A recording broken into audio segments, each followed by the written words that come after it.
In breaking news, a federal judge has blocked Donald Trump's ability to fire Federal Reserve Governor Lisa Cook, finding, at least at the preliminary injunction stage, that Lisa Cook's due process rights to be given a hearing, to be allowed to defend herself on charges before her life, liberty, or property interest in her job are removed was violated, and that Donald Trump, more likely than not, violated the for-cause basis for her firing as outlined in the Federal Reserve Act, because the for-cause, according to Judge Cobb and her interpretation, going back 100 years of precedent, has to be for a conduct that happened while she was exercising her statutory duties in the job, on the job as a Federal Reserve governor. Not what the allegations are, that before she got the job, she checked a couple of boxes and took out 2 primary mortgages on properties, which, by the way, side note, so has 20% of Donald Trump's cabinet, and so has a number of people in the person who accused her, Bill Pulte's family. But even if she committed that quote-unquote bad act, Judge Cobb said that is not the bad act that is required to remove her from the Federal Reserve.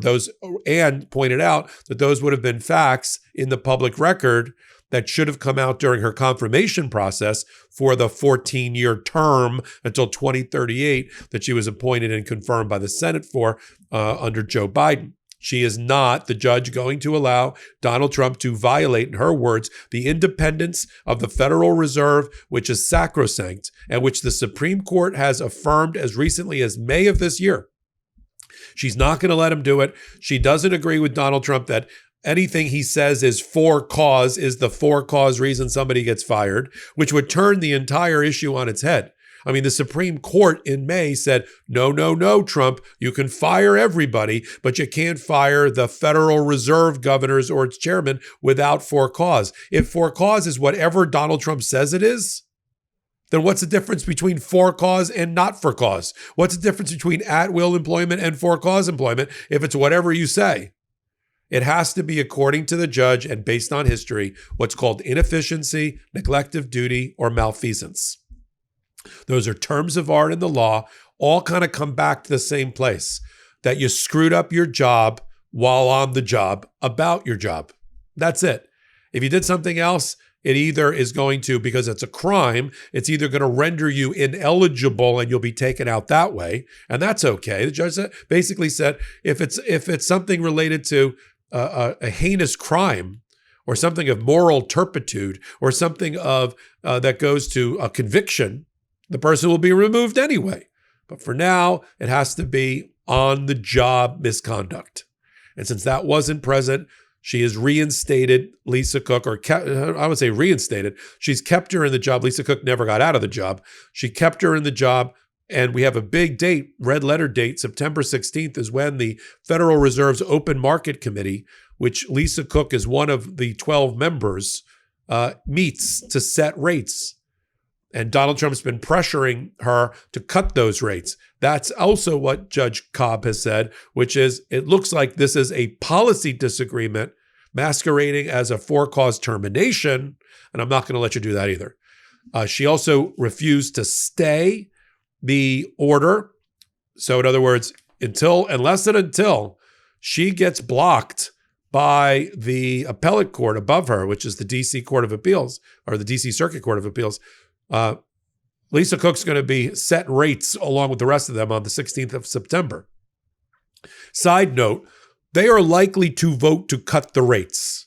It has nothing to do with Donald Trump attacking the Federal Reserve. It has to do with his failed economy. I'll cover it all right here on Legal AF. Take a moment, hit the free subscribe button.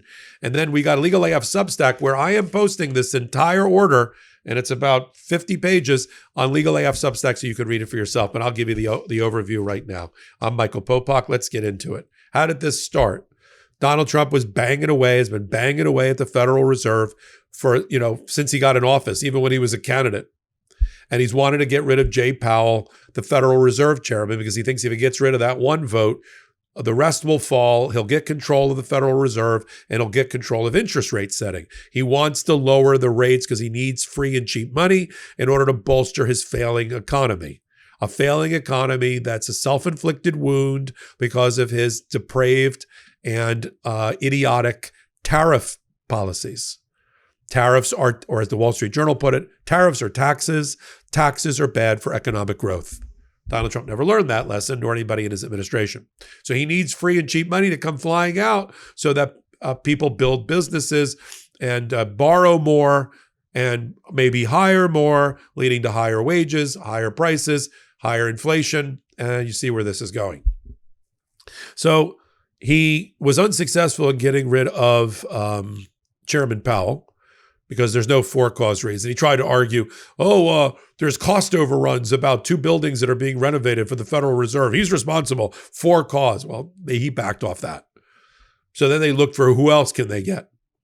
And if they got one more vote, because they have 3 right now. If Trump gets one more vote, he would get control of the Federal Reserve Board of Governors.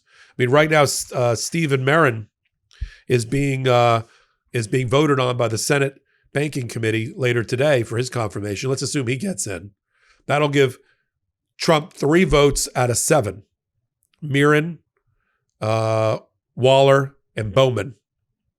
The other 4 are Democrat appointees, including Cook. If Cook goes, then Donald Trump wins 4-3 on the Board of Governors. So he's picked on Lisa Cook. He had Bill Pulte, who's a Nepo baby heir to the Pulte construction fortune, huge MAGA, huge donor who paid to play. He got his job he wanted, the head of the Fannie Mae and Freddie Mac mortgage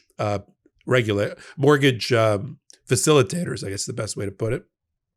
And from that bully pulpit, Bill Pulte starts to bang away at Lisa Cook on social media. She's got 2 mortgages. They're both Czech primary residences. How did that happen? That's a crime. I'm going to make a criminal referral. And then Donald Trump right on cue. Yes, Administrator Pulte, I agree with you. I'm going to make a criminal referral and I'm going to take her out of office. And then Pam Bondi, I'm going to make the criminal referral to a special prosecutor. And then that's the for cause, right? No. Especially since they didn't give her any due process. Like, we believe you committed the following mortgage fraud. Come in and defend yourself. Here's a hearing. Before they take away her property interest in being employed on the Board of Governors, an independent body, and her 13 years remaining on her term. This is all why Judge Cobb ruled we have a due process violation, because, to paraphrase the lawyer for Lisa Cook, Abby Lowell, the crazy tweets of Bill Pulte cannot possibly be the for-cause reason or due process, because they argued in court. And we covered the matter here on Legal AF. The Trump administration actually argued in court that the due process that Lisa Cook was given was the following: Bill Pulte's social media posts against her, Donald Trump picking it up, and then waiting 5 days before firing her. They're like, what? She was supposed to do? Where's the hearing? Where's the process? Where's anything? So I always thought, and I told the audience this, that at least on due process, she was going to lose. But Judge Cobb went further. She said on the for cause, which is a defined term, which is a term of art where we have to look to legislative history going back to 1935, that the term means, based on legislative history and history at the time, what they call INM, inefficiency, neglect of duty, and malfeasance. Inefficiency is a fancy way, it's an old-timey way of saying you're not good at your job. But on the job, you're not good at your job. We gave you 32 reports to get through for the month. You only did 12, inefficiency. Neglect of duty is we gave you job responsibilities and you didn't do them. You did something else. Malfeasance is you screwed up your job really badly. You did all the work, but you're terrible at it. Right? So you have those 3 grounds. But they all tie back to being on the job doing your statutory duties. The allegations against Lisa Cook, Judge Cobb observed, have to do with things she did before she was nominated and before she was confirmed. So the point is, it would have been picked up in the confirmation process. And if it wasn't picked up in the confirmation process, it must not have been that bad. They were all public record. It's the same public record that Pulte used to pull the mortgage documents against her in the first place. In other words, it's in the public record, in the public domain, and nobody did anything about it. So she's not going to allow this president to take out Biden's pick for the Federal Reserve to destroy the independence of the Federal Reserve, plain and simple. She also quotes in the memorandum opinion, on the second page, just in May, the United States Supreme Court said the following, and I'm paraphrasing: Trump, you can fire anybody you want without cause. Anybody. Any commission, any agency, even if Congress says you can't, except one place, effectively, the Federal Reserve. They literally said in a case called Wilcox, after Gwen Wilcox, who was fired as the head of the National Labor Relations Board, she argued in her briefing that if you fire me, who's next? The Federal Reserve? And they said effectively, no, but you can be fired because you exercise a lot of executive power, and therefore we think it's an invasion of the executive powers of the presidency if you can't go except for cause. But the Federal Reserve is like the first and second banks of America, the Alexander Hamilton banks, and they're semi-private, and we're not going to let the president fire except for cause. So Donald Trump's comeback to that was, it's for cause is whatever I say it is, which is ridiculous. Now, it's worked for him about invasions, his war powers. Venezuela is invading us. We're at war with Venezuela on the Alien Enemies Act. Oh, we have a rebellion going on in LA. There's a lot of deference given to presidential proclamations and observations like that, but not in this area. Because why would the Supreme Court say you can't fire except for cause if for cause is anything that Donald Trump comes up with in his imagination? Cobb takes it further. The judge, she says that would be the equivalent of letting Trump, based on a policy disagreement, i.e. interest rates, to fire somebody, which is exactly what they cannot do. So Trump was arguing, you can't review what I do. Judge Cobb says, I can. I'm the judge under the statute. 2, I have the for cause, which is she committed mortgage fraud. And the judge says that was before she got in office. And if it really was fraud, it should have been prosecuted and pursued then. And the sense that it wasn't, I don't find its proper grounds because the for cause reason has to be something she did on the job. Either bad at her job or neglectful on her job or inefficient in her job. And so she upgraded it because Cook asked for a temporary restraining order, but because she held a hearing, she made it a preliminary injunction, but she's asking for further briefing. So she has kept Lisa Cook in her job. She is going to be able to vote as of right now at September 16th on the rate setting when the 12-person Federal Open Markets Committee meets, which is all 7 of the Federal Reserve Board of Governors, of which Lisa Cook is one, and 5 others from the regional banks get together. Now, let me just give you a highlight there. They're going to cut the rates. I don't know if you've been following. I've been trying to cover it here on Legal AF. The job numbers are horrendous under Donald Trump, and were weak even before he took over. They just got rid of 1 million jobs by revising the job reports, including a period when Joe Biden was still in office, all the way up to the start of the Trump administration. And the tariffs are killing the jobs. And this economy has a dismal job creation record right now. So the bottom has fallen out on the economy. Inflation is trending up. Jobs are down. The manufacturing industry is down. This is where most of the jobs were lost. Agriculture down. Services down. Tariffs killing. So there's going to be no choice but for the Federal Reserve to vote on a majority vote in September 16th to cut rates 0.5 point or so, to see if that works, that jolt, that infusion of cash into the economy works. And Donald Trump will jump up and down, see, it's because I went after Lisa Cook, we got the votes. Lisa Cook is likely to vote on this because it's the right thing to do, given the stalling economy and the recession that Donald Trump has created, not the attacks on her. So we'll continue to follow it all right here. You want to read, I'll just leave you on this.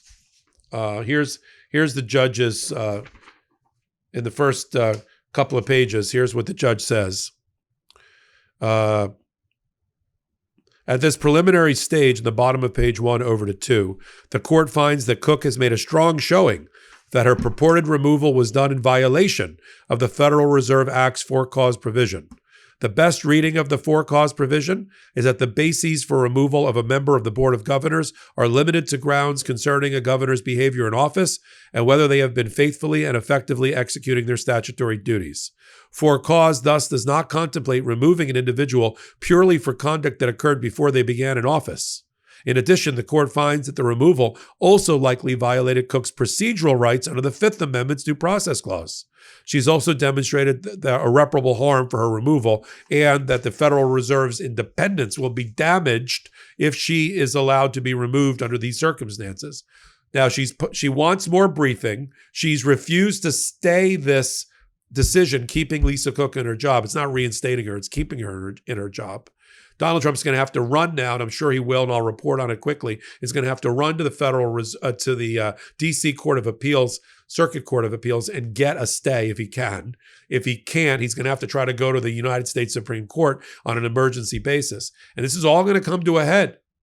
I mean, in the next week or two, could be sooner. Follow us here on Legal AF. Follow me on Legal AF Substack as well. Become a paid member, and you'll get all sorts of content. We have free membership as well. Come over to Legal AF Substack to get a copy of what I just read from, and also live reporting. Till my next report, I'm Michael Popok. I'm Michael Popok, and I got some big news for our audience. Most of you know me as the co-founder of Midas Touch's Legal AF and the Legal AF YouTube channel, or as a 35-year national trial lawyer. Now, building on what we started together on Legal AF, I've launched a new law firm, the Popok Firm, dedicated to obtaining justice through compassionate and zealous legal representation. At the Popok Firm, we are focused on obtaining justice for those who have been injured or damaged by a life-altering event, by securing the highest dollar recoveries. I've been tirelessly fighting for justice for the last 35 years, so my own law firm organically building on my Legal AF work just feels right. And I've handpicked a team of top-tier trial fighters and settlement experts throughout all 50 states known as big auto injury attorneys who have the know-how to beat heartless insurance companies, corporations, government entities, and their attorneys. Big Auto's attorneys working with my firm are rock stars in their respective states, and collectively responsible for billions of dollars in recoveries. So if you or a loved one have been on the wrong side of a catastrophic auto, motor vehicle, rideshare, or truck accident, suffered a personal injury, or been the victim of medical malpractice, employment harassment or discrimination, or suffered a violation of your civil and constitutional rights, then contact the Popok Firm today at 1-877-POPOK-AF or by visiting my website at www.thepopokfirm.com and fill out a free case evaluation form. And if we determine that you have a case and you sign with us, we don't get paid unless you do. The Popok Firm, fighting for your justice every step of the way.